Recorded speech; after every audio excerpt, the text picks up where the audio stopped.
Boa noite, meus irmãos. É com muita alegria que mais uma vez nos encontramos aqui no nosso canal do YouTube, Encontrando o Espiritismo. Canal que tem como único propósito o da divulgação dos nossos estudos realizados a respeito da doutrina dos espíritos. Por isso, queremos agradecer aos inúmeros irmãos e irmãs que vem nos prestigiando através dos nossos canais de comunicação. E não podemos perder a oportunidade de pedir aos irmãos que ainda não se inscreveram no nosso canal que não deixem de fazê-lo, pois isso contribui em muito na divulgação da mensagem aqui divulgada. Lembrando sempre a aqueles que gostarem do nosso trabalho que não deixem de se inscrever nos nossos canais de comunicação, tanto no Instagram como no YouTube.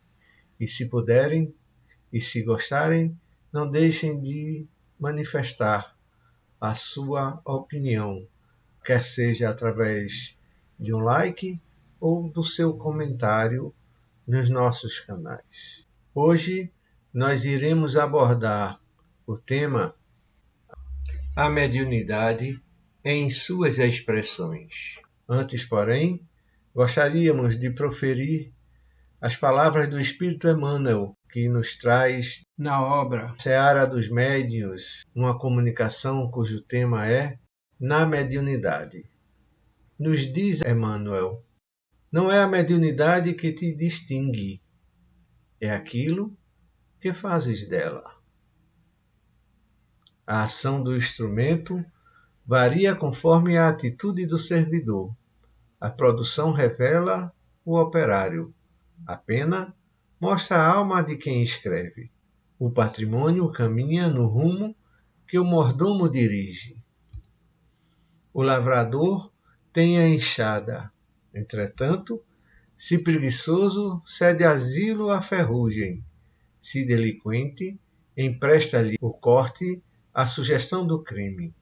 Se prestativo e diligente, ergue ditoso o berço de flor e pão. O legislador guarda o poder. Contudo, através dele, se irresponsável, estimula a desordem. Se desonesto, incentiva a pilhagem. Se consciente e abnegado, é fundamento vivo à cultura e ao progresso. O artista dispõe de mais amplos recursos da inteligência.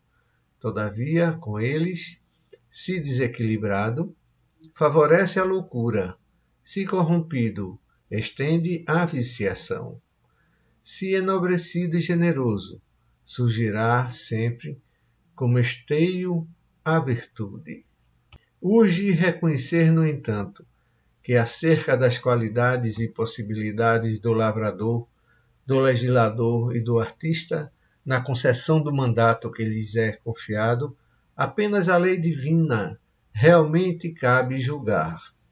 Todos nós, porém, de imediato, conseguimos classificar-lhes a influência pelos males ou bens que espalhem. Assim também na mediunidade. Seja qual for o talento que te enriquece, busca primeiro o bem na convicção de que o bem a favor do próximo é o bem irrepreensível que podemos fazer. Desse modo, ainda mesmo te sintas imperfeito e desajustado, infeliz ou doente, utiliza a força medianímica de que a vida te envolve, ajudando e educando, amparando e servindo, no auxílio dos semelhantes, porque o bem que fizeres retornará dos outros ao teu próprio caminho, como bênçãos de Deus a brilhar sobre ti. Palavras do Espírito Emmanuel, que está na obra Seara dos Médiuns, para a nossa reflexão, e que tem tudo a ver com a temática que trazemos nesta apresentação. Muito bem, com isso dito, Gostaríamos de iniciar a nossa temática da noite de hoje, cujo tema é a mediunidade em suas expressões. Nesse tema, nós iremos abordar as inúmeras expressões mediúnicas abordadas pelo codificador no Livro dos Médiuns, onde iremos citá-las e, na medida do possível, comentar a respeito de cada uma delas, suas funções, seus propósitos e seus usos. Para os irmãos que queiram aprofundar-se um pouco no estudo da mediunidade, possa conhecer ao menos um pouco das inúmeras nuances que possibilitam a realidade mediúnica.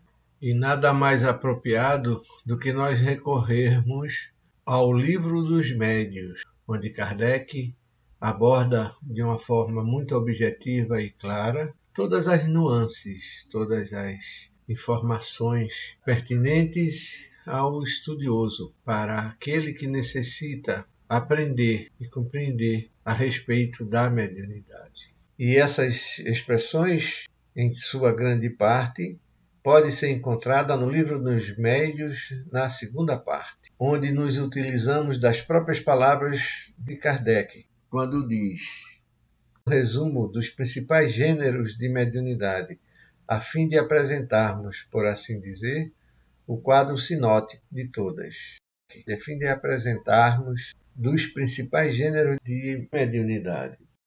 Não que nós pretendamos abordar todos os tipos de mediunidade existente, pois o próprio Kardec já nos disse existir uma infinidade de matizes de mediunidade, pois as expressões da mediunidade estão ligadas diretamente e proporcional à condição evolutiva da criatura humana. E existindo uma infinidade de seres em evolução, assim não poderia deixar de ser as expressões mediúnicas que a cada um se apresenta segundo as suas possibilidades. Lá no capítulo 10 do Livro dos Médiuns, na segunda parte, Kardec começa a nos falar da natureza das comunicações mediúnicas, nos dizendo que quem estiver bem compenetrado, segundo a escala espírita, escala essa que pode ser encontrada lá na questão 100 do Livro dos Espíritos, observa a variedade infinita que apresentam os espíritos sobre o duplo aspecto da inteligência e da moralidade. Facilmente se convencerá de que há de haver diferença entre as suas comunicações.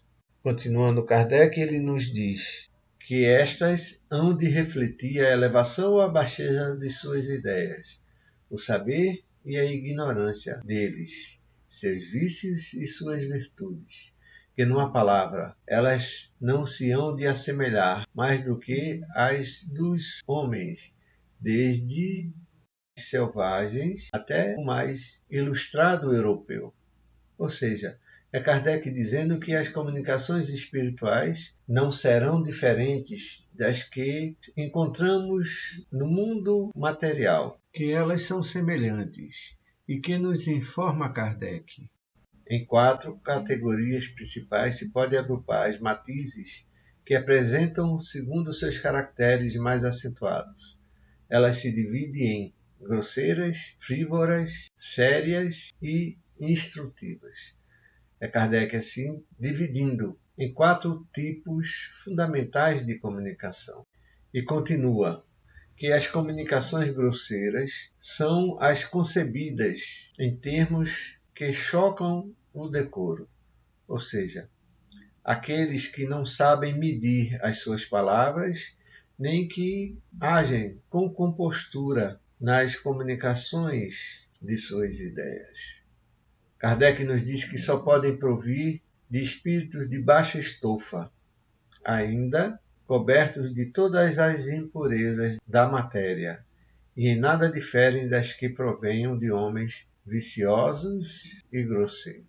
Repugnam a quem quer que não seja inteiramente baldo de toda a delicadeza de sentimentos, pela razão de que, acordemente com o caráter dos espíritos, elas serão triviais, ignóbeis, obscenas, insolentes, arrogantes, malévolas e mesmo ímpias. Ou seja, é Kardec nos dando a notícia de que as comunicações grosseiras provindas de espíritos dessa categoria serão semelhantes aos homens de semelhantes níveis de evolução, não se podendo esperar nada diferente daqueles que se comunicam dessa maneira. Kardec nos fala que as comunicações frívolas emanam de espíritos levianos, zombeteiros ou brincalhões, antes maliciosos do que maus, e que nenhuma importância ligam ao que dizem. Ou seja, é Kardec nos dando notícia de que aqueles que se comunicam sem dar importância ao que estão transmitindo são provindas de espíritos levianos, zombeteiros ou brincalhões, transmitindo assim as suas frivolidades de pensamento, de ideias e sentimentos, manifestando toda a sua malícia, mesmo que não apresente nenhuma maldade em seu íntimo. Ele nos diz que, como nada de indecoroso, encerram essas comunicações. Agradam a certas pessoas que com elas se divertem, porque encontram prazer nas confabulações fúteis, em que muito se fala para nada dizer.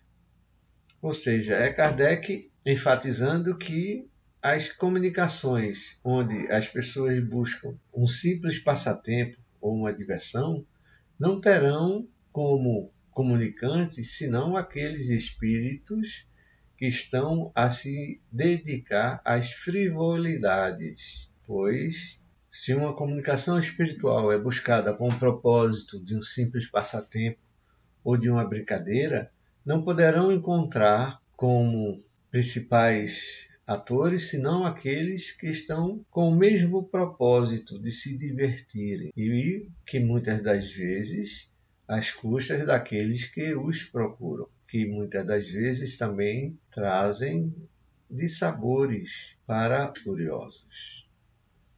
Kardec também nos fala que tais espíritos saem às vezes com tiradas espirituosas e mordazes, e por entre facécias vulgares dizem não raro duas verdades que quase sempre ferem com justeza.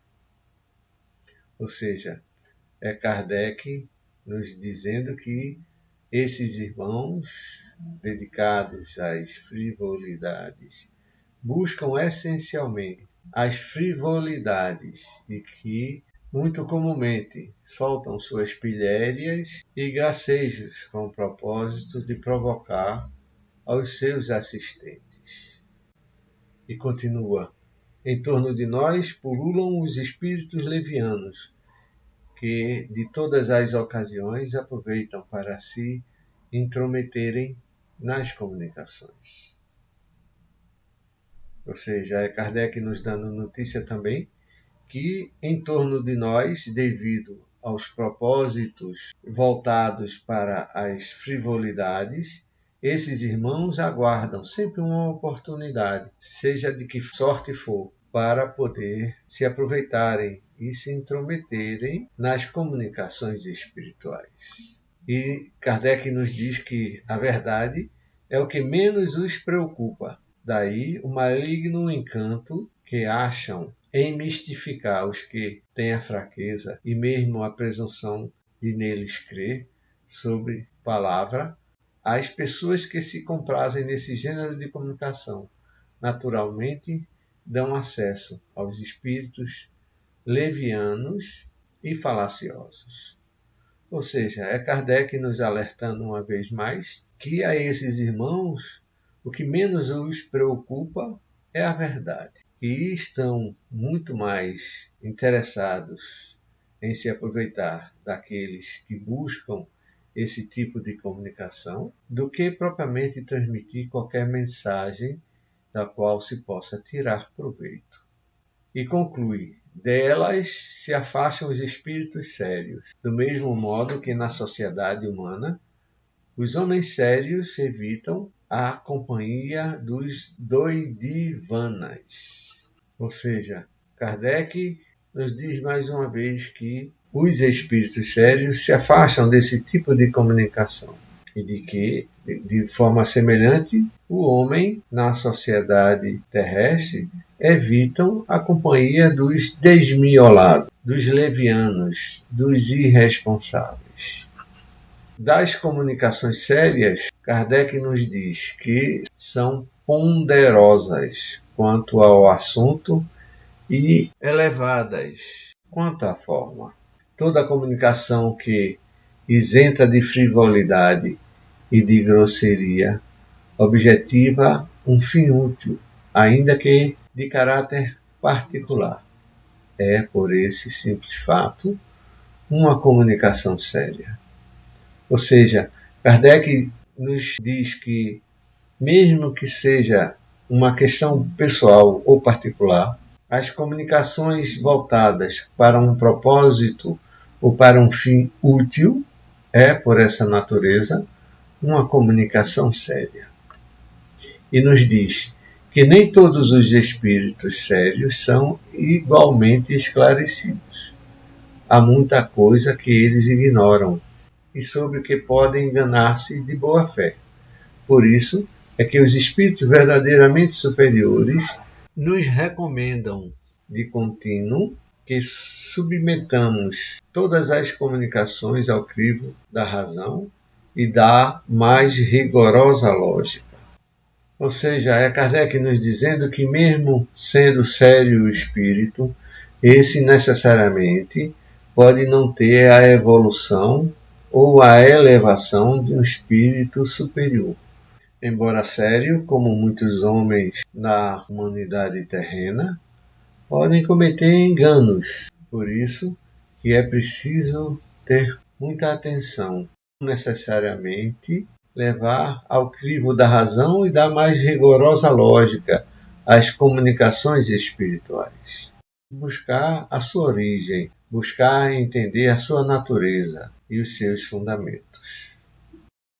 E nos diz, no tocante a comunicação sérias, cumpre-se distinguir as verdadeiras das falsas, e que nem sempre é fácil, portanto, exatamente à sombra da elevação da linguagem é que certos espíritos presunçosos ou pseudo-sábios procuram conseguir a prevalência das mais falsas ideias e dos mais absurdos sistemas. Ou seja, é Kardec uma vez mais nos alertando com relação à natureza das comunicações, que mesmo a comunicação seja transmitida através de palavras bonitas, de uma linguagem aparentemente elevada, é preciso buscar a sua origem, é preciso buscar o seu interior, é preciso buscar o seu entendimento adequado, para não corrermos o risco de darmos ouvidos aos espíritos presunçosos ou pseudo-sábios, que buscam, muitas das vezes, enganar as criaturas que não entendem ou não compreendem sobre determinada ótica o mundo espiritual. Os espíritos sérios têm um único objetivo, o de ajudar, o de orientar e o de esclarecer. E conclui: e para melhor acreditados se fazerem e maior importância ostentarem, não escrupulizam de se adornarem com os mais respeitáveis nomes e até com os mais venerados. Esse é um dos maiores escolhos da ciência prática. Desse trataremos mais adiante, com todos os desenvolvimentos que tão importante assunto reclama, e ao mesmo tempo que daremos a conhecer os meios de premonição contra o perigo de falsas comunicações. É Kardec, uma vez mais, nos alertando com relação ao cuidado de observarem criteriosamente aqueles que se apresentam muitas das vezes com nomes venerandos, e buscam utilizar-se desses nomes para transmitir ideias falsas e assim conduzir aqueles que de boa vontade, muitas das vezes, porém despreparados, se deixam levar por informações enganosas que têm um único propósito, o de se aproveitar do engano e da falta de preparo dos que lhes assistem. Passemos então para as comunicações instrutivas. Kardec nos diz: são as comunicações sérias, cujo principal objetivo consiste num ensinamento qualquer, dado pelos espíritos sobre as ciências, a moral, a filosofia, etc. São mais ou menos profundas, conforme o grau de elevação ou de desmaterialização do espírito. Para se retirarem frutos reais dessas comunicações, preciso que elas sejam regulares e continuadas com perseverança. Então, Kardec nos diz que nas comunicações instrutivas, elas se tornam cada vez mais profundas e esclarecedoras, na medida em que o espírito comunicante tem uma posição de grau elevado e da desmaterialização do mundo material. E que para se retirar frutos dessas comunicações, preciso é que se tenha regularidade, frequência e sequência para poder aprender e compreender os ensinamentos que esses espíritos esclarecidos nos trazem. E continua dizendo que os espíritos sérios se ligam aos que desejam instruir-se e lhes secundam os esforços, deixando os espíritos levianos a tarefa de se divertirem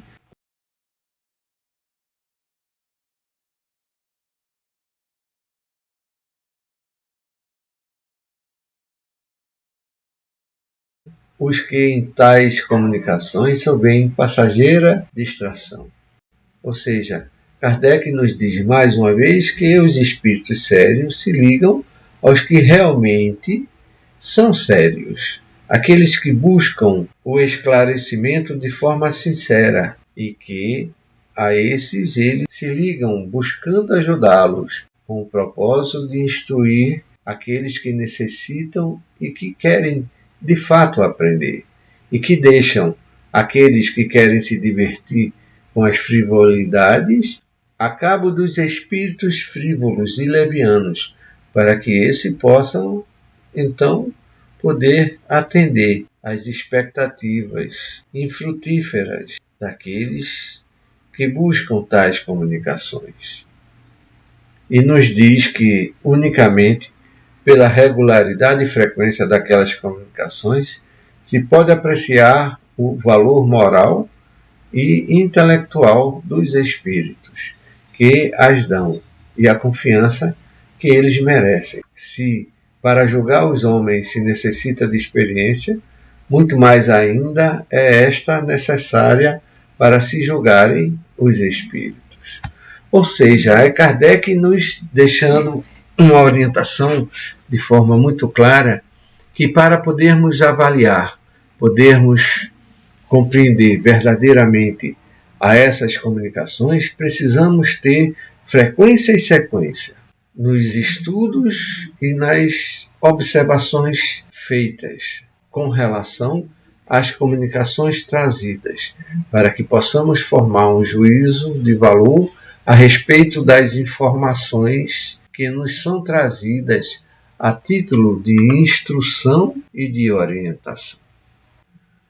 E continua dizendo que, qualificando de instrutivas as comunicações, supomos-las verdadeiras, pois o que não for verdadeiro não pode ser instrutivo, ainda que dito no mais imponente linguajar. Nessa categoria, não podemos, consequentemente, incluir certos ensinos que de sério apenas têm a forma, muitas vezes empolada e enfática, que os espíritos que os ditam, mais presunçosos do que instrutivos, contam iludir os que os recebem.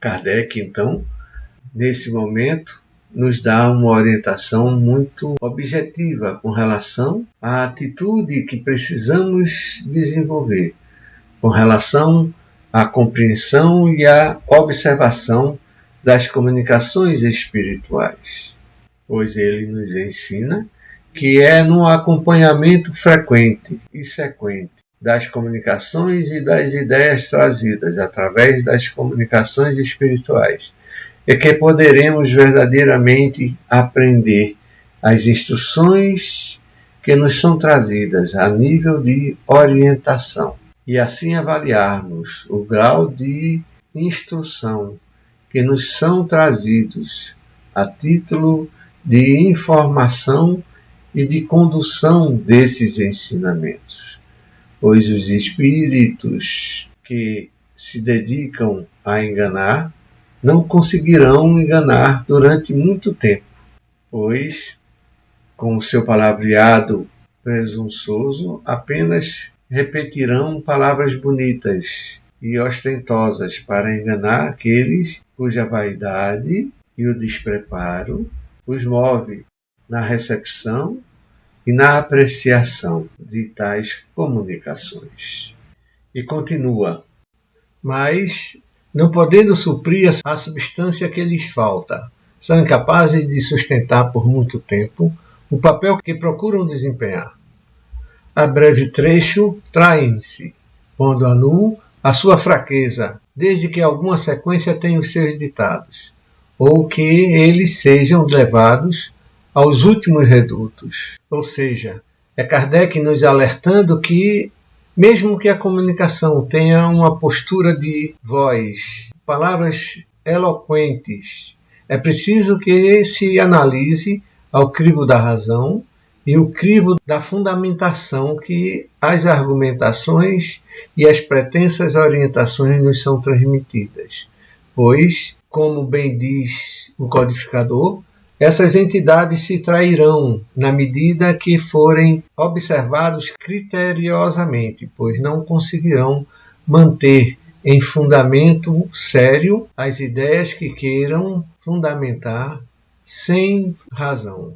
E continua Kardec, são variadíssimos os meios de comunicação, atuando sobre os nossos órgãos e sobre todos os nossos sentidos. Podem os espíritos manifestar-se à nossa visão, por meio das aparições, ao nosso tato, por impressões tangíveis, visíveis ou ocultas, à audição pelos ruídos, ao olfato, por meio de odores, sem causa conhecida.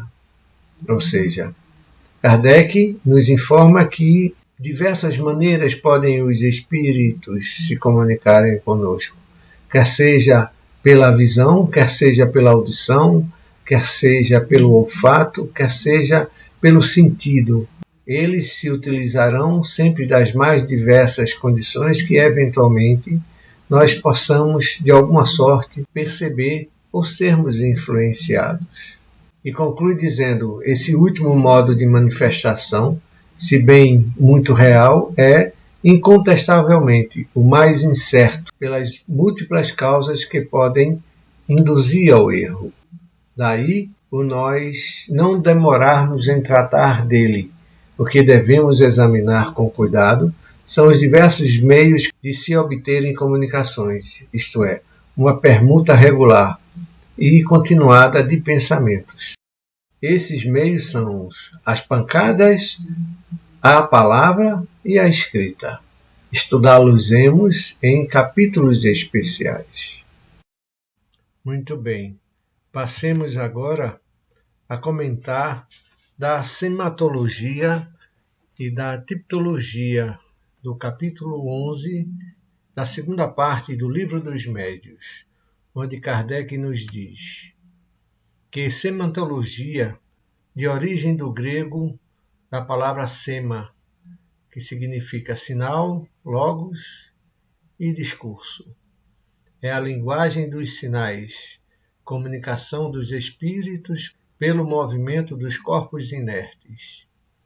E a tipologia tem como origem o grego típito, que tem como significado eu bato, logos, discursos.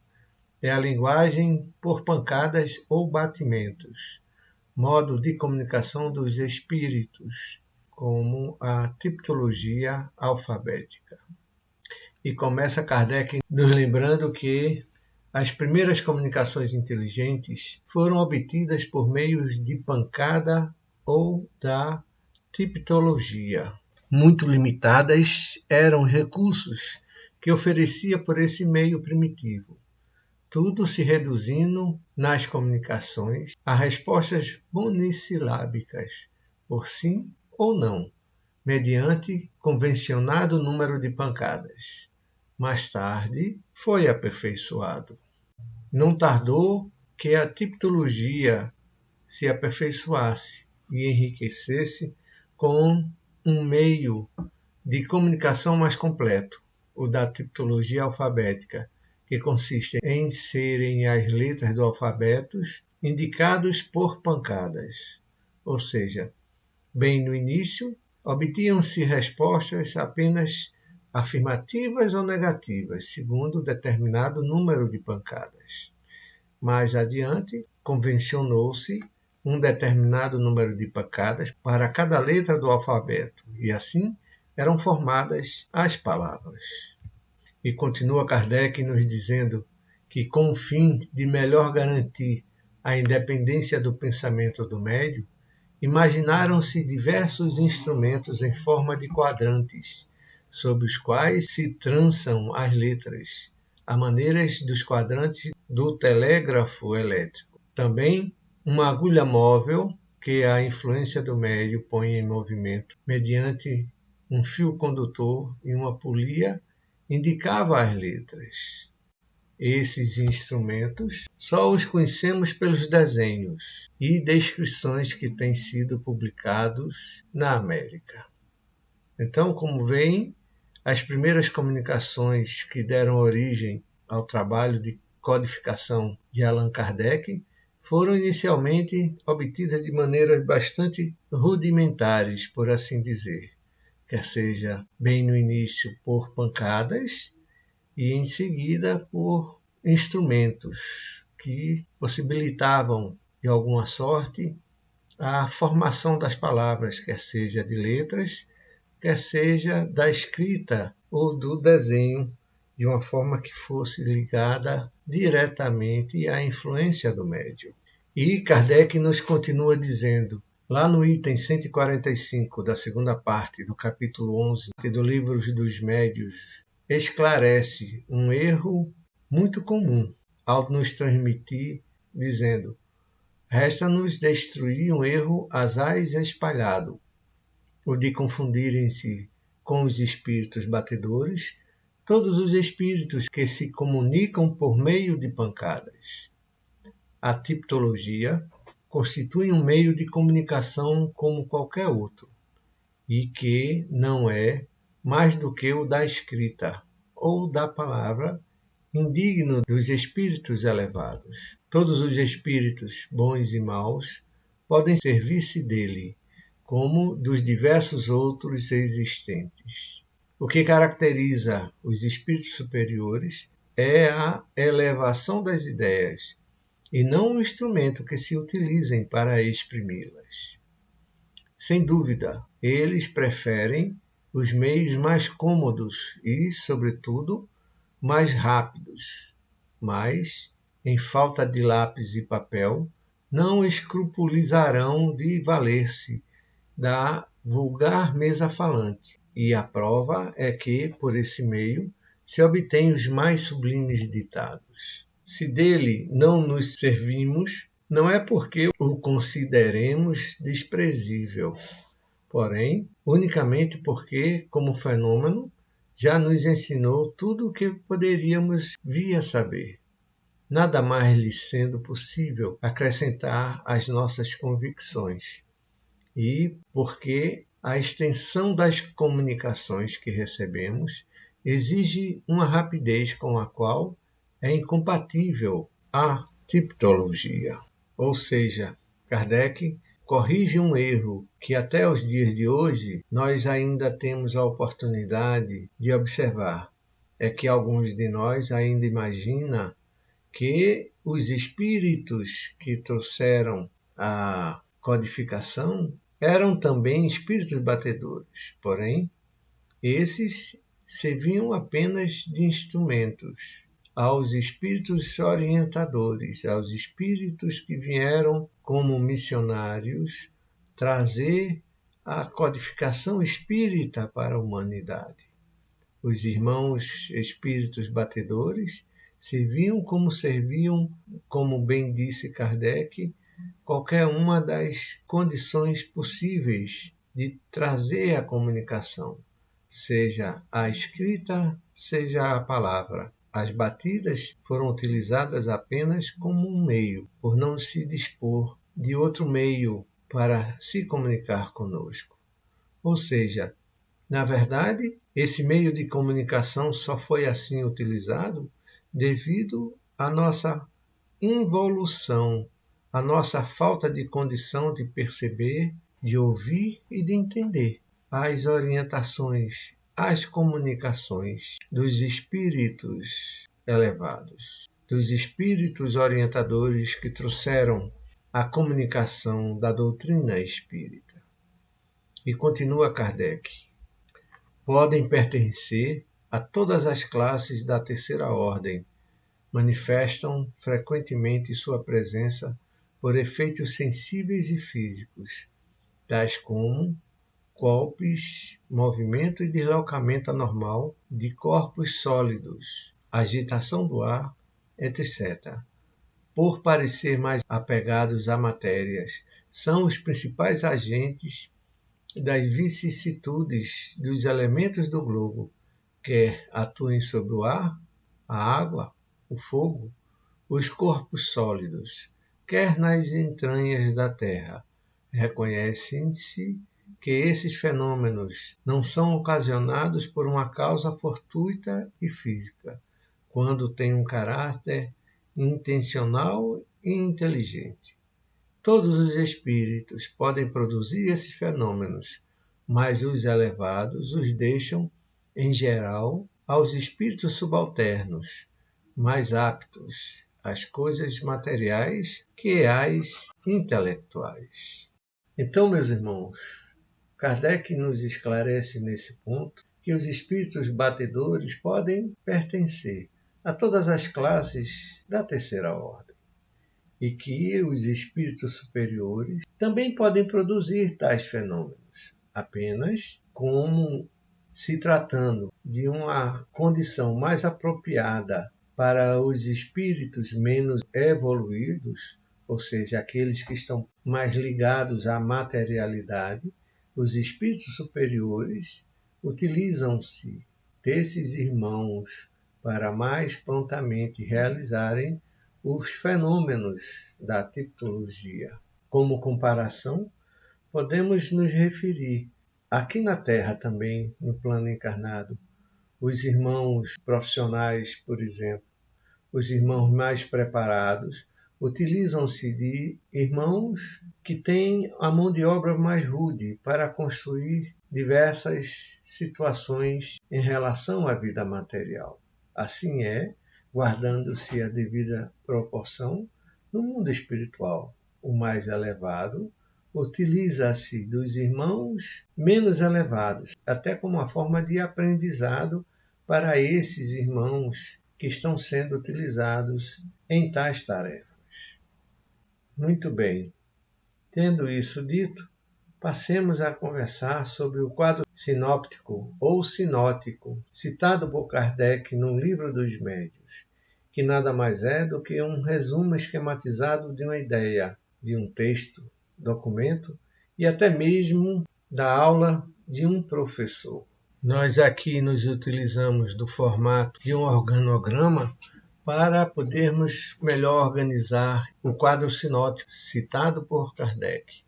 Porém, gostaríamos de lembrar que, por se tratar de um organograma, em nada sugere qualquer tipo de hierarquia ou de superioridade de uma condição em relação à outra, mas sim apenas de mera organização para melhor entendimento e compreensão dos nossos estudos.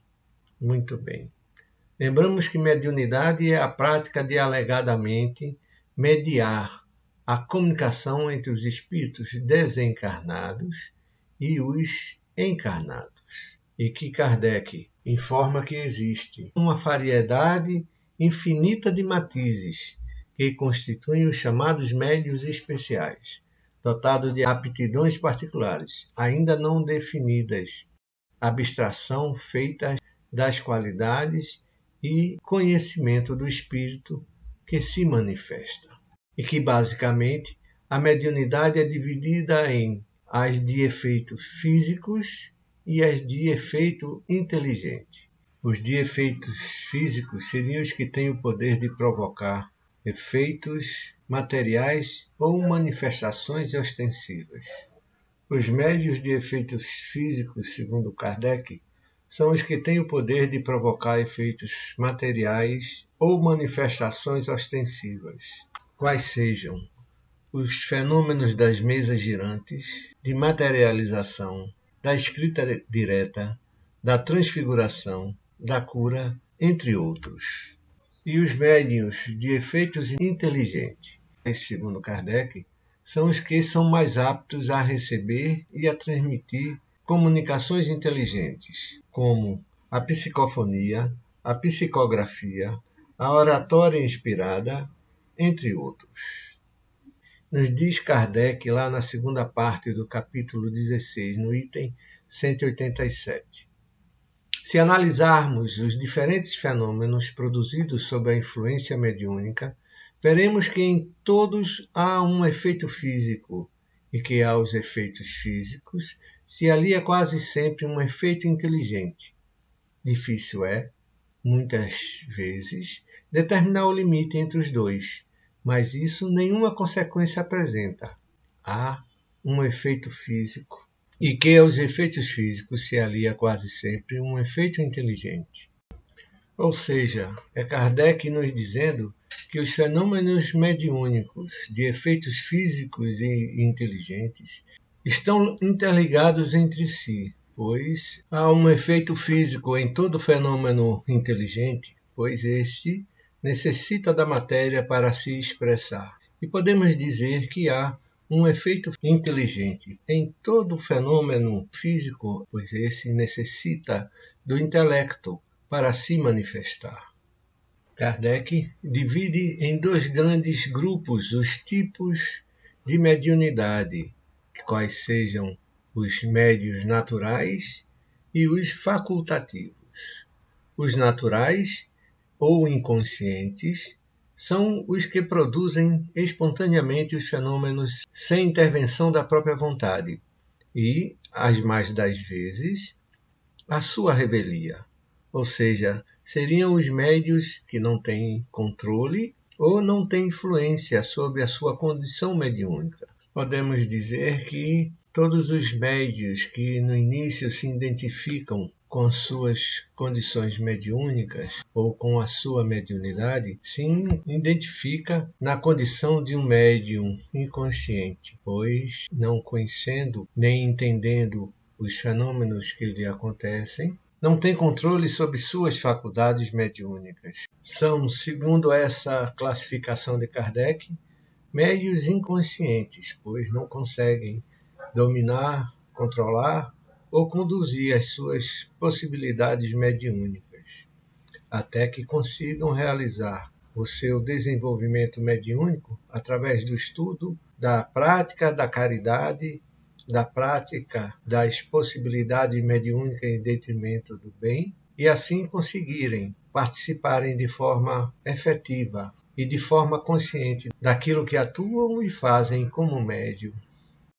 Os médiuns facultativos ou voluntários, segundo Kardec, são os que têm o poder de provocar os fenômenos por ato da própria vontade, ou seja, os médiuns que já têm domínio das suas condições mediúnicas, que utilizam-se das suas possibilidades de intercâmbio com o mundo espiritual de forma consciente e de forma intencional, são aqueles que podemos qualificá-los como médiuns voluntários ou facultativos. Normalmente são aqueles que já realizaram a sua condição de desenvolvimento mediúnico. Assim, damos continuidade do quadro citado por Kardec, nos referindo aos médiuns sensitivos. Esse tipo de mediunidade é muito comum a todos os outros tipos de mediunidade, pois são pessoas susceptíveis de sentir a presença dos espíritos por uma impressão geral ou local, vaga ou material. A maioria dessas pessoas distingue os espíritos bons dos maus, pela natureza da impressão. Os médiuns delicados e muito sensitivos devem abster-se das comunicações com os espíritos violentos ou cuja impressão é penosa, por causa da fadiga que daí resulta. Esses irmãos médiuns têm a sensibilidade ampliada, sentem a energia de pessoas e ambientes e possuem intuição mais aguçada do que os demais. São também chamados de empatas e são capazes também de notar as intenções e as emoções das pessoas, mesmo que elas não digam nada. Ou seja, esse tipo de sensibilidade é comum a todos os tipos de médiuns, pois é a sensibilidade que proporciona a condição da percepção mais aguçada ou menos aguçada de cada médium. Citamos agora os médiuns audientes, que são os que ouvem os espíritos. São muito comuns. Muitos há que imaginam ouvir o que apenas lhe está na imaginação. É a faculdade de ouvir a voz dos espíritos, como uma voz interior que se faz ouvir no íntimo das pessoas. De outras, é uma voz exterior, clara e distinta, qual a de uma pessoa encarnada. Os médiuns audientes podem assim conversar com os espíritos. Está lá no livro dos médiuns, no capítulo 16, no item 165. Onde Kardec se refere a essa mediunidade como sendo uma mediunidade extremamente agradável e que, possibilitando dialogar com os espíritos orientadores, conversam como se esses estivessem encarnados e assim travar uma verdadeira prosa de entendimento e de compreensão. Embora a denominação seja de médiuns audientes, nós sabemos que os espíritos utilizam-se da condição do pensar para se comunicarem, que não utilizam-se da palavra articulada, mas sim da transmissão dos seus pensamentos, ideias e sentimentos. E, na verdade, é assim que os médiuns a recebem, pois a sua impressão que tem é a de estar ouvindo uma voz, mas, na verdade, é um verdadeiro processo de telepatia, por assim dizer, onde existe a transmissão e a recepção dos pensamentos, das ideias, como se fossem em forma de palavras articuladas. Em seguida, nós temos os médiuns falantes, que são os que falam sob a influência dos espíritos. São muito comuns. Está lá no capítulo 16, no item 190. Os médiuns audientes, que apenas transmitem o que ouvem, não são, a bem dizer, médiuns falantes. Esses últimos, as mais das vezes, nada ouvem. Neles, o espírito atua como os órgãos da palavra, como atua sobre a mão dos médiuns escreventes.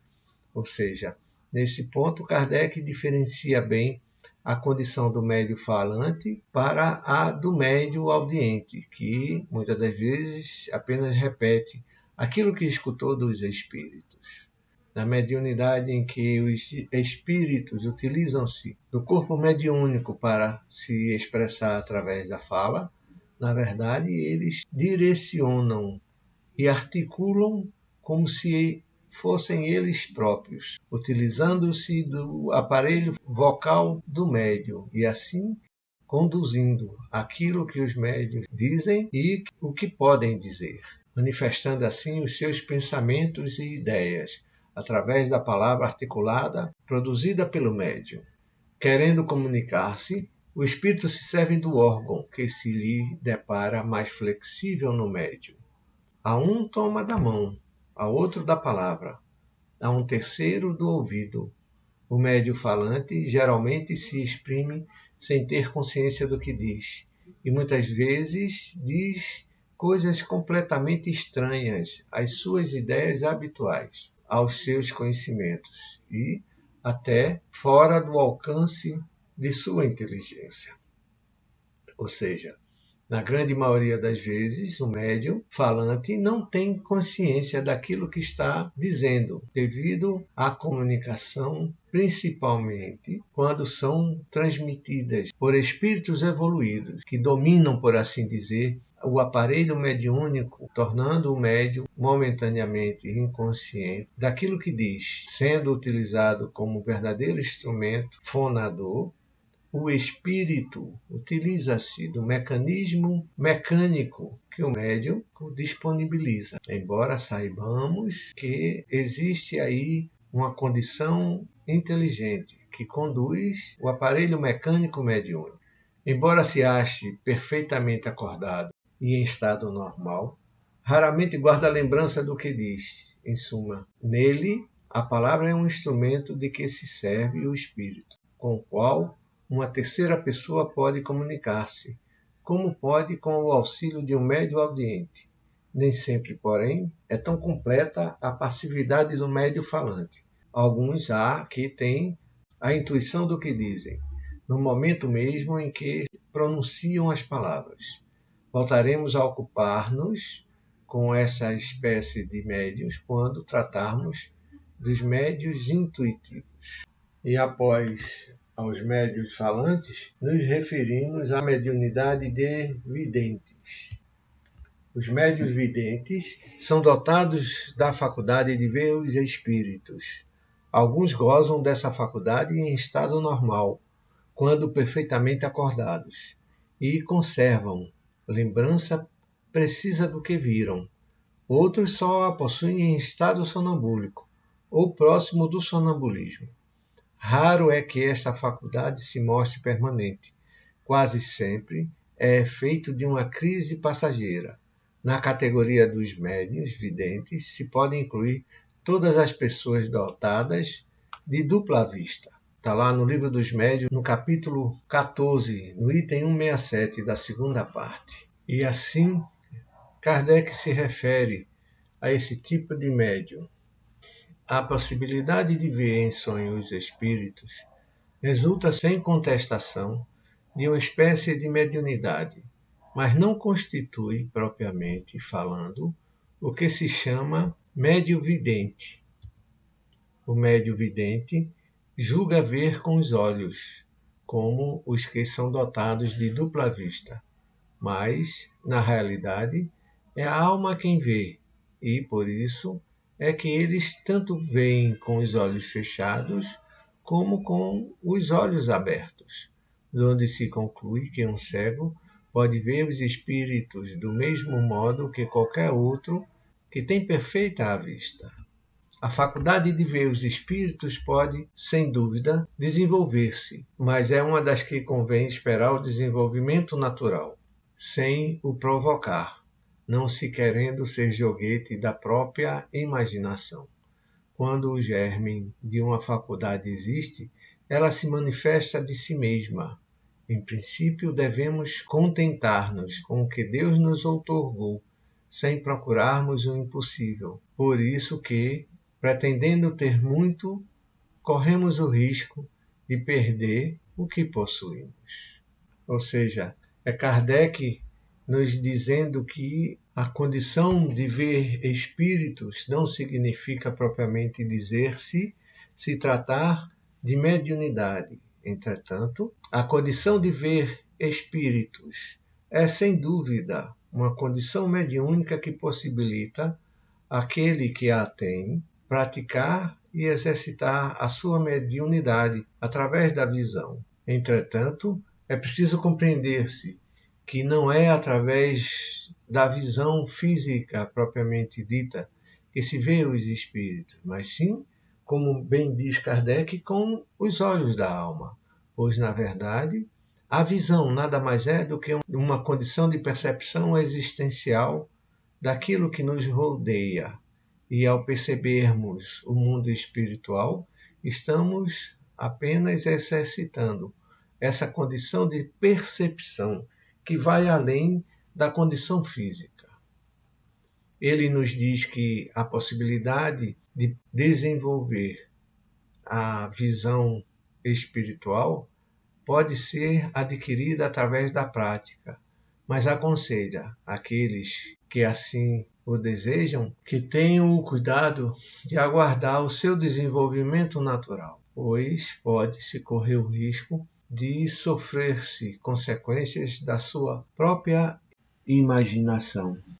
E nos alerta que, quando possuímos uma faculdade em germe, ela se manifestará cedo ou tarde. Em princípio, diz ele, devemos contentar-nos com o que recebemos de Deus, sem preocupar-se com o impossível. Por isso que alguns pretendem ter muito, correm o risco de perder o que possuem. Bom, meus irmãos, o próximo tipo de mediunidade a ser comentado seria justamente a mediunidade sonambúlica. Entretanto, para que este vídeo não se torne por demais extenso, nós deixaremos para abordar este assunto no próximo vídeo que trataremos sobre o tema A Mediunidade em suas expressões. Quero agradecer a todos a feliz oportunidade que tivemos de estarmos juntos aqui no nosso canal do YouTube, Encontrando o Espiritismo, desejando que dentro em breve possamos estar juntos mais uma vez para mais uma oportunidade de estudo e de aprendizado a respeito da doutrina dos Espíritos. E assim gostaríamos de pedir aos irmãos que gostaram dos nossos trabalhos que não deixem de se inscrever e, se gostarem ou não, que possam manifestar suas opiniões a respeito dessa atividade. E sendo assim, agradecendo a Jesus, aos bons irmãos, as bênçãos da oportunidade para aqui estarmos conversando a respeito da doutrina dos Espíritos, desejamos a todos muita paz e que dentro em breve possamos estarmos juntos no nosso canal do YouTube conversando sobre a doutrina dos Espíritos. Muita paz para todos.